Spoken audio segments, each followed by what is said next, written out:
ঘুষ বাণিজ্য ও পণ্য পাচার রোধে বিভিন্ন সতর্কতা ব্যবস্থা নিয়েছে বেনাপোল বন্দর ও কাস্টমস কর্তৃপক্ষ। এরই মধ্যে অপরাধ প্রমাণ হওয়ায় বন্দরের নিরাপত্তা কর্মী, এনজিও, কাস্টমস কর্মকর্তা সহ 5 জনের বিরুদ্ধে ব্যবস্থা নেওয়া হয়েছে। বেনাপোল বন্দরে আছেন সহকর্মী আজিজুল হক, সরাসরি যাচ্ছি তার কাছে। ভারত থেকে কাগজপত্রবিহীন পণ্যবাহী ট্রাক ঢুকছে বেনাপোল বন্দরে। পরে কাস্টমস এবং বন্দরের এক শ্রেণীর দুর্নীতিবাজ কর্মকর্তাদের সাথে আঁতাত করে শুল্ক ফাঁকি দিয়ে সমস্ত পণ্যবাহী ট্রাক বা পণ্য পাচার হচ্ছে দেশের অভ্যন্তরে। গত বছরের 5 আগস্টের পরে আমরা দেখতে পেয়েছি কাস্টমস এবং বন্দরের ঢিলাঢালা নিরাপত্তা ব্যবস্থা এবং এক শ্রেণীর কর্মকর্তা কর্মচারীরা অবাধ ঘুষ বাণিজ্যে জড়িয়ে পড়ায় বেনাপোল বন্দরের এই পরিস্থিতি তৈরি হয়েছে।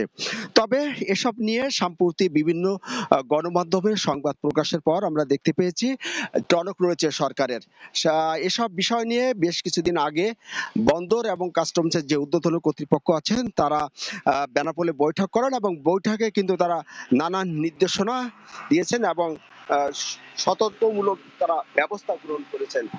এই ব্যবস্থার ফলে আমরা দেখতে পেয়েছি বেনাপোল কাস্টম হাউজের সাথে যারা ঘুষ বাণিজ্যে জড়িত 136 জন যারা এনজিও সদস্য আছে, সেই এনজিও সদস্যকে কাস্টম হাউস থেকে কিন্তু তাদেরকে তাড়ানো হয়েছে।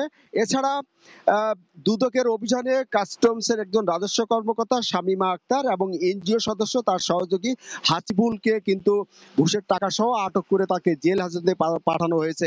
এছাড়া আমরা দেখতে পেয়েছি বেনাপোল স্থল বন্দর কর্তৃপক্ষ আমদানি পণ্য পাচারের সাথে জড়িত থাকার অভিযোগে বন্দরের নিরাপত্তা কর্মকর্তা অসিত কুমার এবং ইয়ামিনকে তারা বেনাপোল বন্দর থেকে তারা কিন্তু শাস্তিমূলক এখান থেকে প্রত্যাহার করেছেন।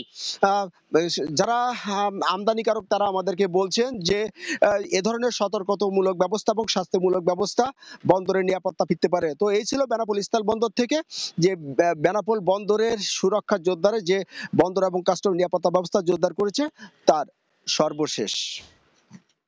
সরাসরি ছিলাম বেনাপোল স্থল বন্দরে।